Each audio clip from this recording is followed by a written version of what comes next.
எல்லாருக்கும் வணக்கம். முடி உதிர்வை தடுத்து நல்லா அடர்த்தியாக முடி வளர்கிறதுக்கு இயற்கையான முறையில் எண்ணெய் எப்படி தயார் செய்கிறதுன்னு தாங்க இந்த வீடியோவில் பார்க்க போகிறோம்.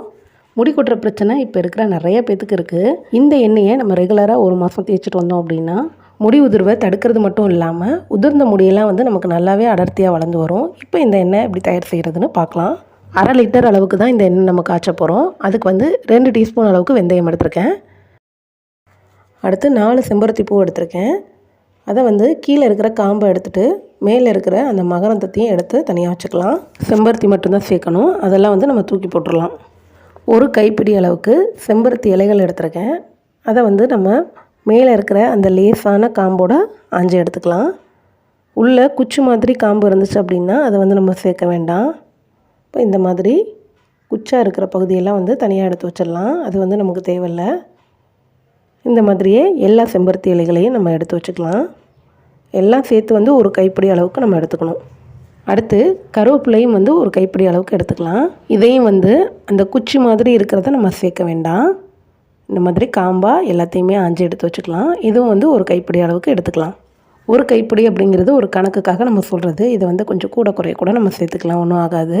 அடுத்து மருதாணியும் இதே போல் தான் ஒரு கைப்பிடி அளவுக்கு எடுத்திருக்கேன். இதுவும் அதே போல் தான் அந்த சென்டரில் இருக்கிற அந்த குச்சி மாதிரி இருக்கிறதெல்லாம் நீக்கிட்டு அந்த இலையோடு இருக்கிற காம்பு பகுதியை நம்ம சேர்த்துக்கலாம். அடுத்தது 3 இனுக்கு வேப்பிலை சேர்த்துக்கலாம். இது எதுக்காக சேர்க்குறோம் அப்படின்னா, தலையில் அரிப்பு, பேனு, பொடுகு இதெல்லாம் இருந்துச்சுன்னா நம்ம வேப்பிலை சேர்த்தோம் அப்படின்னா அந்த பிரச்சனையெல்லாம் நமக்கு சரியாயிடும். இப்போ அதை அப்படியே எடுத்து வச்சிடலாம். அடுத்து பாதி அளவுக்கு கத்தாழை எடுத்துக்கலாம். நம்ம 1/2 லிட்டர் தான் எண்ணெய் காய்ச்ச போகிறோம். இந்த சைஸில் சேர்த்தாலே போதும். இதை உங்களுக்கு எந்த அளவுக்கு சின்னதாக கட் பண்ண முடியுமோ அந்த அளவுக்கு நல்லா மெல்லிஸாக கட் பண்ணி வச்சுக்கோங்க. இப்போ பாருங்கள், இந்த மாதிரி எல்லாத்தையுமே நம்ம கட் பண்ணி எடுத்து வச்சுக்கலாம்.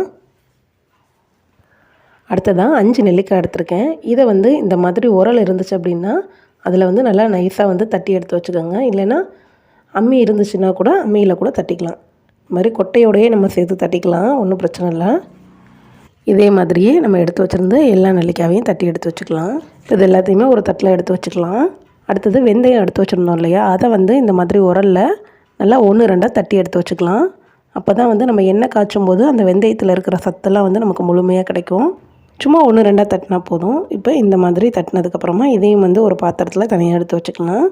அடுத்து தான் நம்ம எண்ணெய் காய்ச்ச ஆரம்பிச்சிடலாம். இதுக்கு நான் ஒரு இரும்பு கடாய் எடுத்திருக்கேன். இந்த எண்ணெய் காய்ச்சறதுக்கு இரும்பு கடாயாக இருந்தால் ரொம்பவே நல்லது. கடாயை அடுப்பில் வச்சுட்டு அதில் தண்ணியெல்லாம் எதுவும் இல்லாமல் நல்லா துடைச்சிட்டு வச்சுக்கோங்க. இப்போ செக்கில் ஆட்டின தேங்காய் எண்ணெய் 1/2 லிட்டர் அளவுக்கு நம்ம சேர்த்துக்கலாம். இந்த எண்ணெய் சுத்தமான தேங்காய் எண்ணெயில் தான் நம்ம காய்ச்சணும். எண்ணெய் சூடாகிறதுக்கு முன்னாடியே நம்ம எடுத்து வச்சுருந்த பொருள்லாம் ஒன்று ஒன்றா சேர்க்க ஆரம்பிச்சிடலாம்.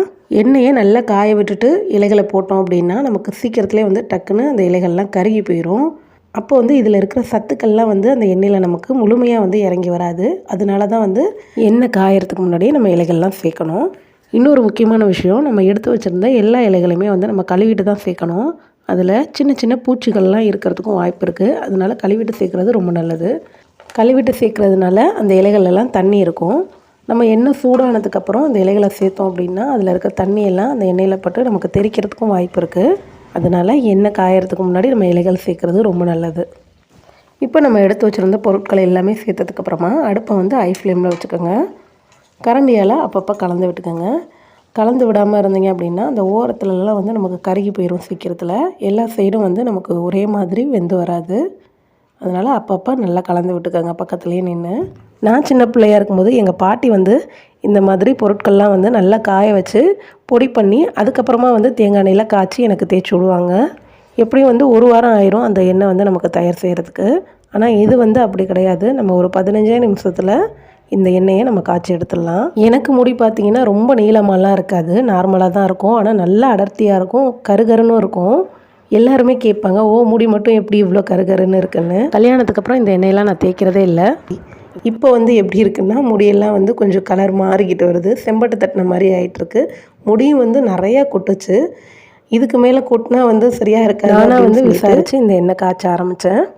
நான் இதுக்கு முன்னாடியே ஒரு தடவை 1 லிட்டர் அளவுக்கு எண்ணெய் காய்ச்சிருந்தேன். 1 மாதம் அளவுக்கு நான் தேய்ச்சிட்டு வந்தேன். நல்லாவே ரிசல்ட் கிடச்சிச்சு. எனக்கு எப்படின்னா, சீப்பால் தலை சீவனேன் அப்படின்னா சீப்பு ஃபுல்லாக ஒரே முடியாக தான் இருக்கும், அந்தளவுக்கு கொட்ட ஆரம்பிச்சிருச்சு. இந்த எண்ணெய் தேய்ச்சி 1 மாதத்துலேயே எனக்கு முடி கொட்டுறது முற்றிலுமாகவே எனக்கு குறைஞ்சிருச்சு. இன்னும் சொல்லப்போனால் கொட்டின முடியெல்லாம் வந்து இப்போ குட்டி குட்டியாக நல்லா வளர்ந்து வருது. நல்ல ஒரு ரிசல்ட் கொடுத்துச்சு. அதனால் இதை நான் ட்ரை பண்ணிட்டு தான் வந்து நான் உங்களோட இதை ஷேர் பண்ணுறேன். அதனால் பயப்படாமல் நீங்களும் வந்து தயார் செய்யலாம். எந்த ஒரு கெமிக்கலும் இல்லை. நம்ம இயற்கையான முறையில் இந்த எண்ணெய் தேய்க்கிறதுனால இதில் சேர்த்துருக்க பொருட்கள் எல்லாமே வந்து நமக்கு ஈஸியாக கிடைக்கக்கூடிய பொருட்கள் தான். நல்ல ஒரு பலன் கொடுக்கும். கண்டிப்பாக நீங்களும் வீட்டில் ட்ரை பண்ணி பாருங்கள். இப்போ வந்து பார்த்திங்கன்னா முழுசாக வந்து 15 நிமிஷம் ஆயிடுச்சு. இந்த எண்ணெய் ரெடி ஆயிடுச்சா அப்படின்னு சொல்லிட்டு நம்ம எப்படி தெரிஞ்சுக்கிறது அப்படின்னா, இதுலேருந்து ஒரு இலை எடுத்துக்கலாம். இப்போ இந்த மாதிரி கையால் நல்லா நசுக்கணும் அப்படின்னா நல்லா இந்த மாதிரி மாவாக ஆயிடணும். கத்தாலையும் வந்து வெந்திருக்கா அப்படின்னு சொல்லிட்டு பார்க்கலாம். இதுலேருந்து ஒரே ஒரு கத்தாழை எடுத்துக்கலாம். அதுவும் வந்து இந்த மாதிரி கையால் அழுத்தணும் அப்படின்னா நமக்கு நல்லா வந்து மாவாக ஆயிடணும். இப்போ பாருங்கள், கத்தாலையும் வந்து நமக்கு நல்லா வெந்துருச்சு. இப்போ வந்து இந்த எண்ணெய் நமக்கு ரெடி ஆயிடுச்சு. ஸ்டவ்வை வந்து ஆஃப் பண்ணிக்கலாம். இப்போ பாருங்கள், நம்ம அடுப்பை ஆஃப் பண்ணியுமே வந்து இந்த எண்ணெய் எப்படி கொதிச்சிட்ருக்கு பாருங்கள். இப்போ வந்து இதை ஒரு 2 மணி நேரத்துக்கு அப்படியே விட்டுறலாம். இது நல்லா ஆறட்டும். அதுக்கப்புறமா இதை எப்படி வடிகட்டுறதுன்னு பார்க்கலாம். இப்போ வந்து இது நல்லா ஆறிடுச்சு. இதை வந்து வடிகட்ட ஆரம்பிச்சிடலாம். இந்த மாதிரி ஒரு துணி எடுத்துக்கோங்க. இப்போ ஒரு கரண்டியால் நம்ம காய்ச்சி வச்சுருந்த அந்த எண்ணெயை அந்த இலைகளோடையே வந்து நம்ம இதில் அள்ளி வச்சுக்கலாம். எண்ணெய் தனியாக, அந்த சக்கையெல்லாம் வந்து தனியாக வந்து நம்ம புழிஞ்சு எடுக்கணும். இப்போ நம்ம அந்த இலைகளெல்லாம் அள்ளி போட்டதுக்கப்புறமா இந்த துணியை ஒரு மூட்டை மாதிரி நம்ம கட்டி இறுக்கி பிடிச்சிட்டு இந்த மாதிரி அழுத்தி விட்டோம் அப்படின்னா அதில் இருக்கிற எண்ணெயெல்லாம் வந்து நமக்கு கிண்ணத்தில் ஊற்றிடும். சக்கையெல்லாம் வந்து அந்த துணிக்குள்ளே இருக்கும். நம்மளால் எந்த அளவுக்கு அழுத்தம் கொடுத்து புளிய முடியுதோ அந்த அளவுக்கு நல்லா வந்து அழுத்தி புளிஞ்சுக்கோங்க. இதில் இருக்கிற எல்லா எண்ணெயுமே இந்த மாதிரி நம்ம அழுத்தி புளிஞ்சு எடுத்துக்கலாம். நம்ம எண்ணெயெல்லாம் புளிஞ்சதுக்கப்புறம் இப்படி தான் இருக்கும். அதனுடைய சக்கையெல்லாம் நம்ம இலைகள்லாம் சேர்த்தோம் இல்லையா, அது வந்து இப்படி தான் இருக்கும். இதை வந்து தூக்கி போட்டுறாதீங்க. இதில் என்ன பண்ணலாம் அப்படின்னு சொல்லிட்டு வீடியோட எண்டில் சொல்கிறேன். நம்ம புளிஞ்சு எடுத்த எண்ணெயை அப்படியே கிண்ணத்துலேயே வந்து ஒரு மணி நேரத்துக்கு அப்படியே வச்சுருக்கலாம். இதில் வந்து அசடெல்லாம் இருக்கும். இதெல்லாம் வந்து இந்த கிண்ணத்துக்கு அடியில் தங்கியிருக்கும். இதை வந்து நம்ம வடிகட்டி எடுக்கணும். 1 மணி நேரம் ஆயிடுச்சு. பாருங்கள், எண்ணெய் பார்க்குறதுக்கே நல்ல கலராக இருக்குது.